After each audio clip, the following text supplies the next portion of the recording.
back here at ASAP's 2018 with Dr. Berkowitz, who has been practicing in reconstructive and aesthetic plastic surgery for a long time now. So you have a lot of experience. About 4 decades now, Drew. Oh wow! Yeah. So you've reached mastery, right? There's a phrase in architecture that is ars longus vita brevis, which means the craft takes a long time to learn, and life is short.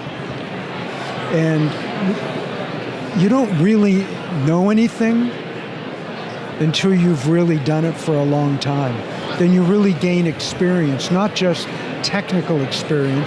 There are a lot of young plastic surgeons who are technically quite proficient. Sure. It's the judgment and the perspective that you get from caring for patients over a long time. So talk to me about facial rejuvenation, though, because that's something that's... Facial rejuvenation is dear to my heart. Yeah. You know, the whole world is working longer.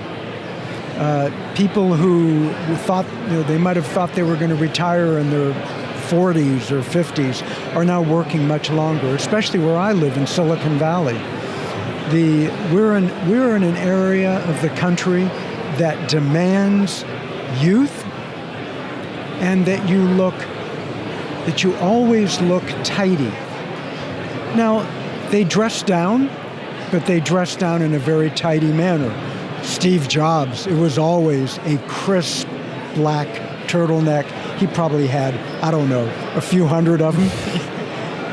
Always looked perfect. Tim Cook always looks perfect. You can't go in looking sloppy. Yeah. And it's not that you have to go in looking young, but you want to look tidy. And it doesn't look tidy to look unhealthy. Yeah. Sunken cheeks, hollow eyes, like you've been up all night. People start saying to you, "Are you tired? Did you get a good night's sleep last night?" And you're like... You want to smack them. Yeah. So we're here for you. I mean, that's what plastic surgery does. And we have a whole array of non-invasive things we can do.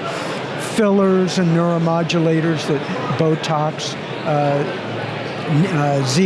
Xeomin and Dysport. These are things that can help rejuvenate you. But when you're young, you can plump up and add fillers, and it always looks great. You see a young woman, and you've plumped up her lips with Juvederm, she looks fabulous. You do that same thing to a woman in her 60s, and that's all you've done, it looks a little weird. And when you see people on the red carpet, and you say, "Whoa, what happened to her face?" Yeah. That's probably a little bit too much filler. What we're calling now filler fatigue. And there's a difference between filler and what nature put there. And what happens as we age, Drew, if you look at photographs of your great-grandparents, the little daguerreotype, and they're sitting there like this, and their heads are like little peanuts, right? They look like cadavers with skin over the skin on bone. High cheekbones and hollow cheeks looks great in your 20s. It doesn't look good in your 50s. Right. And we really need to continually refill our faces. So that means fat. And fat has become the new promise. Now, it's been around for a while, fat grafting, but we've gained a much better understanding due to some incredibly important work done at the University of Texas by Dr. Roark and Dr. Pessa.